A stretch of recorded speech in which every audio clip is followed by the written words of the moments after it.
Welcome to Straight Shot Politics. Each episode will bring you in-depth discussion with experts, community leaders, and analysts who will share their insights, experiences, and predictions. From local elections to global diplomacy, we'll provide you with the tools and perspectives you'll need to navigate today's real-world landscape.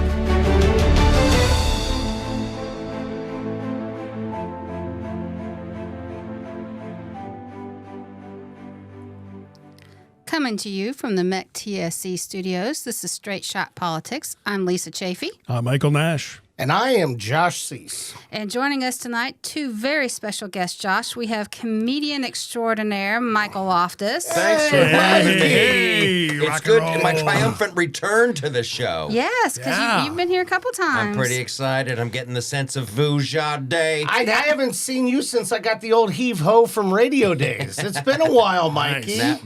We've been required by law to be separated. Okay. And Is now that we're why? back Is together. that restraining order finally expired? Yes, or it did. Okay. Yep. Plus, we're not going to talk about the one incident in the back alley there. We won't talk about that. No.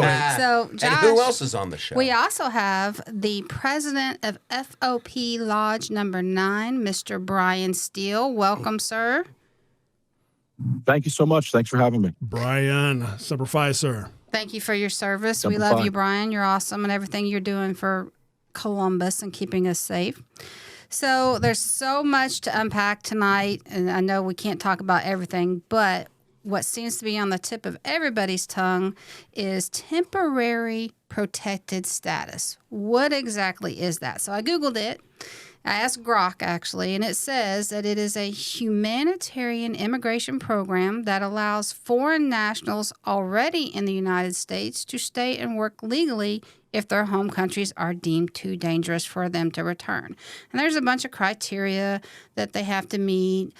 Several countries have had their status revoked, and that's one of the topics of discussion because we have a large Haitian population about an hour or so up the road in Springfield that they have had their temporary status revoked but paused by a federal judge. So it's been on the news. ICE is about to invade Springfield. I knew you were going to do that. Oh, my gosh. That's delightful. That's delightful. So, Brian, from your standpoint, tell us what's going on with our police officers and what you know about the impending ICE invasion. So, unfortunately, there's not a lot of communication either way from the local governments and the federal government. So we have no indication to believe that anything is going to happen here regarding to that. But certainly we're watching it because being the state capital in Columbus, whatever happens in Springfield when it comes to activism, protests, that has a tendency to work its way over here to Broad and High in our state house. So I know our men and women of law enforcement, they're just gearing up, being prepared if they have to respond to some kind of protest. Well, Brian, I guess from my perspective, and I am, I've spent 2 decades doing this, covering current events, politics, the media, day-to-day events, talking to people like you, actual experts, people who do this for a living. What I've noticed, especially with our local media, and I mean, the national media is kind of forgone because we need to focus on what Columbus and who and what we know. But it feels like every day I'm reading a different story with a different thing, with a different take. Well, this code and that and this, to the point where all that information, when you ask the average man or woman on the street, I don't think they have any idea what it truly means. And I assume that's also got to be frustrating to the men and women of the FOP who go out every day and put on a uniform. I assume you guys are getting mixed messages and mixed signals as well as everybody else. And we all know that communication breakdown, it can lead to nothing good. Yeah, well, so you're absolutely right. And what that led to was when our local leaders, they came out and they said the Columbus Division of Police does not and will not cooperate with federal authorities. And that's not exactly true. There's a partial truth there. We don't enforce federal laws. We don't enforce federal piracy laws, tax evasion laws, immigration laws, but we certainly support our federal partners when they need it. And our directives are clear. While as officers, we don't go out and look for undocumented individuals, but if we arrest somebody and in the course of that arrest and they're in our custody, we have reason to believe that they're illegal status. By our directive, we shall notify ICE. It's in our directives. So I know the city hall was kind of a little bit upset with me. They said, hey, your message is inconsistent with ours. I said, my message is non-political. It's based on law, constitutional oath that we all took, and our policies and procedures. And if the city doesn't like those policies, change those policies. If people don't like those laws, work with your representatives and senators and change those laws. We're apolitical police. We simply enforce the laws. That's wonderful. That's awesome. Hey, it's Michael here. Quick question. Has ICE been through Central Ohio? Has ICE been grabbing people from Columbus? Yeah, and there's been Operation Buckeye. Yeah, so ICE has always been here. There's a local office here, and ICE works with our officers regularly. And remember, ICE is not just immigration enforcement. They're involved in human trafficking, narcotics. So we regularly work with our different federal partners, including Homeland Security, on that. Now, what we'll call the out-of-town ICE officers, I'll just refer them to. Those are the groups that got deployed here, and they had their own operation, and they did not communicate with us, and I really don't blame them because our government came out locally and said, we're not going to work with you. They should have sat down with each other, talked about some ground rules, some expectations, some compromise. ICE is great at what they do, but crowd control is not it. Riot response is not it. With the Columbus Police and our local suburbs and sheriff should have all been put on standby. Hey, we're coming here this date and time. We may need you for these reasons. And we should have said, absolutely. If you called us right now, I don't care who the group is. It could be the KKK. It could be the Girl Scouts. If they said we're under attack, rocks and bottles, we automatically go. Doesn't mean we support what the individuals are doing. Our job is to restore order. Yeah. Minneapolis was an absolute, just a crap show. And then now I want to ask a question. You probably know this one too. How many, when ICE did their operation here in Columbus, how many people did they scoop up? Anybody? Any guess? So that's we know for a fact because it's public records, and we know for a fact that they did arrest some very bad people that had criminal warrants, rape warrants, burglary, drugs. That's where the city should be celebrating that. And that's where we could agree to disagree. The city can come out and say, look, we don't want you to remove undocumented individuals, and whether they want or not doesn't matter. But thank you for removing those criminals. We can't even agree that these violent offenders being removed for them is good. Well, Brian, then what about all these so-called community activists and organizers and so forth? And I've seen them keep coming out. And it's like, let me put it this way.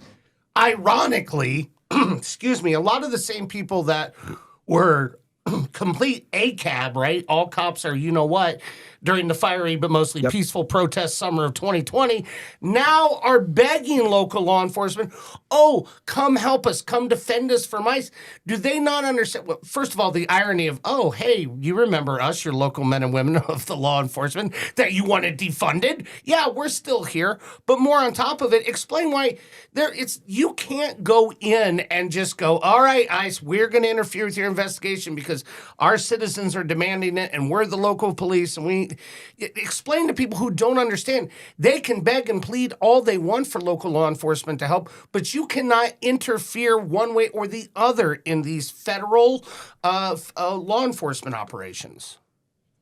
You cannot. And again, I'll go back to, even though, say, if there's a raid, if IRS is doing a raid for tax evasion, just because you don't agree with tax laws does not mean you can impede a federal law enforcement officer. And that's where people are just kind of ridiculous. Listen, it's the same playbook from 2020. Take out the word police and add ICE, right? In 2020, your local police were blamed for every society failure, every politician fighting, we got blamed for. It's the same with ICE. At the end of the day, they're bona fide law enforcement officers. If they tell you to stop, stop. If they say put your hands up, put your hands up. If you attack one, draw a gun, or hit them with a car, I guarantee you, you're going to be shot.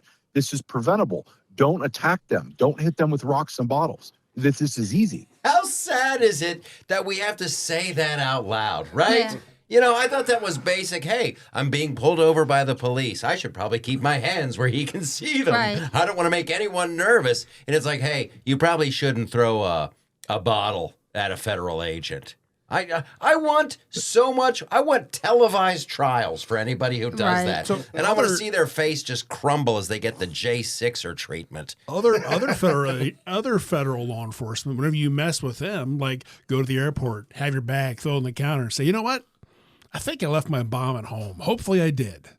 Whoa. You say that, and they freak out, right? Yeah. You don't have to bring a bottle and throw it at them or throw water at them or whatever. Well, They that's lose part their of the mind. selective justice that drives people crazy. Right. If you start making jokes in Right. line Right. about the TSA, you don't Right, even right. say anything about boom booms. You start talking about the TSA getting a little handsy. Right. You're looking at like a $14,000 fine. Meanwhile, somebody in Minneapolis can be chucking a hunk of street at a federal agent and going, Right. "I'm being assaulted." Well, that's just the thing, and Brian keeps emphasizing this. Like federal operations, local law enforcement operations, two separate things. These are not, cops going out to assist. But what is being lost in all this? And Brian was right. Take anti-cop, it's now anti-ICE. But it's that same attitude, those same things. Anti-ICE behavior leads to full-on all anti-cop behavior that normal cops just doing their street operations, Brian, whether they're in uniform or undercover or not. Once you foster, to hell, all ICE agents are Nazis and fascists and deserve to be tried and executed, that bleeds over to the guys and gals that you represent, doesn't it, Brian? It does. And at the end of the day, your grievance should not be with the men and women of law enforcement, whether you're federal, local, state. We took an oath, we enforce laws. If you have a grievance to file, if you want to protest all you want. Protest it to the individuals who made these laws.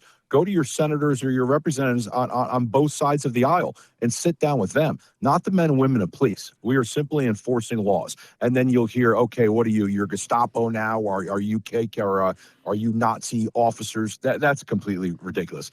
And when they refer to this, when I hear the ICE being referred to as the Holocaust, it is just the most insane thing, and it's really upsetting. And it's a smack in the face to those individuals in our world who are survivors of the Holocaust.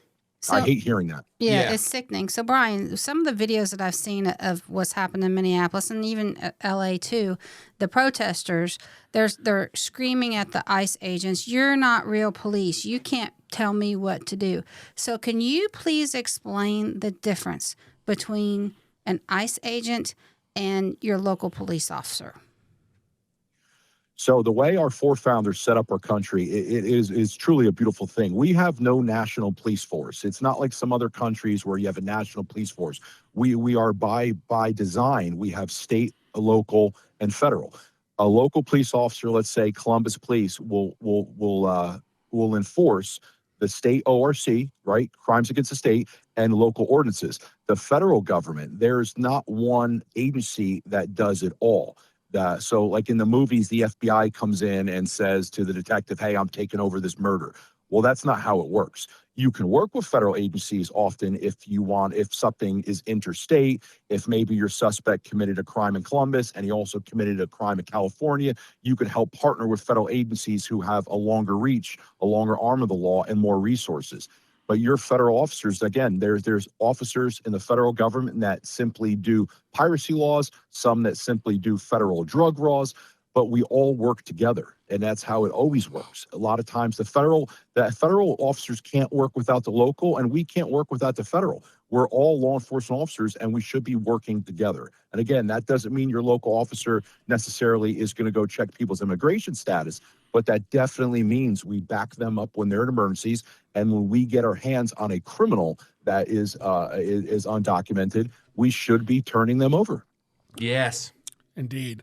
I know I watched the rhetoric from Minneapolis and their mayor and whatnot and their governor talking about all those sort of things. And I compare it to the same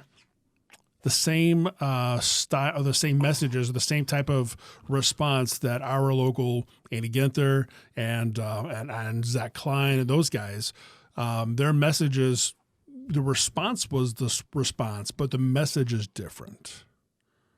right? I mean, who's that dude from Minneapolis? You hear him say, "Oh, Jacob ICE." Fry. Thank you, Jacob Fry versus Andy Ginther. I know he's your boss, Brian, but Don't put him in a position I'm not where gonna. Okay, I'm just saying. I see a difference. I'm just saying this. I see a difference in the message between Fry and Ginther. Well, one of the things that I think is frustrating now that all we are talking about, all people seem to be consumed of, and Brian, I don't know about you, but everything is focused on a federal level.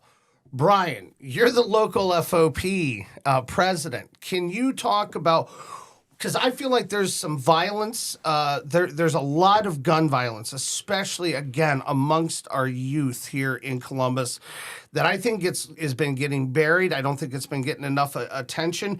And I'm sure there's also some good things that are happening that isn't, that on the same side of the coin, isn't getting attention. Can you tell the men and women of who listen, who have law enforcement officers that you represent at FOP9, can you talk about some of the things that are falling through the cracks because all people want to talk about right now is ICE and federal stuff? Is there anything that we should know about? Yeah, so listen, crime is down nationally, and that's a good thing. But I always say I don't celebrate that when it goes down. Until there's zero crime, we're going to keep going out there and doing our job. And I think basically, if you look at the news, it's all ICE. And I feel like what falls through the cracks are the victims in our city that we're going out there to protect. It's fine when we see a murder, it's like 2-second clip and they just brush over it. To me, locally is more impactful. I care more about the community and what's happening to our community instead of an undocumented person getting returned to their country. Now, if you tell me undocumented are bad people, I'll say you're crazy. I bet the overwhelming majority of them are probably good people. The overwhelming majority of society is good people. It's important whether you're undocumented or a U.S. citizen. It is important that we continue to go after the worst of the worst and ensure they're removed on our streets. And we're kind of losing that message because everything's focused on Minneapolis. Right. And so I guess my point, like in Columbus, crime's down everywhere, but are the same areas, I guess, I kind of feel like every time I turn on the news, it's sort of the same areas. Have you guys changed your approach to policing those certain areas where I just feel like time and time again we hear about another shooting here, another, gunshots in this area? I was just kind of dialing down on a local level of how we're dealing with our own inner crime here. The crime here in this city, just like most cities, and this is when, and I know Lisa, Mike, we've talked about this, and nobody wants to talk about it. About 90% of our victims in Columbus are of color. About 75% of our suspects are of color. I believe in our inner black cities, our challenged neighborhood. I call it an atrocity on people of color. They're being killed most likely more often than not by each other at an insane rate, and I don't see anybody addressing that. Nobody wants to talk about. Black clergy silent, your elected officials are silent, and then the FOP comes out there and some people are like, oh, I don't know if you could say that. Again, I'm not political. It's based on facts. Those are the statistics. Now we have to work on finding out why that is, and let's address those root problems. Have you seen this latest trend where people are taking somebody who's a Latino, they get arrested, and then on the booking information it says they're white? And it's like it's been going on in all these cities across the country where I think someone's trying to blur the lines of the statistics because they don't like what you just said, bro. And that's just sad. It's just completely sad. And I have seen some differences. And I have seen a couple. I saw one group in particular, Brian. You probably know who they are. It's Mothers Against Murdered Children. It's a local Columbus group. And they tend to try to focus on that positive image, that positive effort. Prevention. They're focused on prevention. Prevention, yes, but they have a good, powerful message, and they're trying to do something about it in that community, right? To your point, they are, and they're doing a good job. And when one of the reasons crime is down in the city, you know, everybody wants to take credit when crime is down. Nobody wants to take the blame when it's up. I think Mother Murders Children, they are doing outstanding job. They do a great work in our community. They're very advocate. These are all parents of murdered kids. And I remember I talked to one of them once, and they said, you know, my son was my son. He was not the greatest person. He committed, you know, a lot of crimes, and he was murdered. And she said, but I'm paying a life sentence for what he did. And I thought, man, that's really impactful. But what nobody wants to talk about, maybe one of the reasons that crime is down in this country is because the border is now secure. We have a secure border. The guns and dope are not coming across that border like they used to. Yeah. But being in the city as left as we are here, when I say that, you know, it's usually, no, that can't be the reason. Nobody wants to give credit to anybody from the other party. And the drop in the fentanyl and the overdoses, that was the thing where it just makes you want to, you know, run through a wall like the Hulk when somebody's like, oh, stop everything you're doing. We got to talk about this protester, this person who lost. And you're ignoring the tens of thousands, the hundreds of all of those deaths were preventable. Well, Brian, how many guys and gals did you know in our emergency rescue forces that they would tell you, Brian, you wouldn't believe it. I went to the same guy 3 times in one day. That's a real story, Brian. Those things actually happened, didn't they? That's real. That is real. There's been individuals that have multiple. We have an officer on the West Side, Officer Chung, great guy. We call him the West Side Jesus. He Narcaned maybe over 200 people, lives he's saved. And when he tells the story, some of them are the same individual. Same people over and over. The same people. And again, it's a sickness. It's a sickness. It's a disease.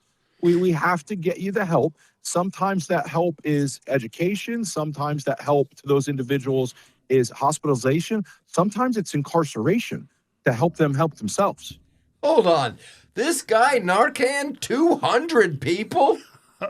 What kind of... He's got to get like a medal from the city, right? That's just like 200 people are still on the planet. I bet. Oh, thank God he did. Wait, he did get a medal. They recognized him. Mm-hmm.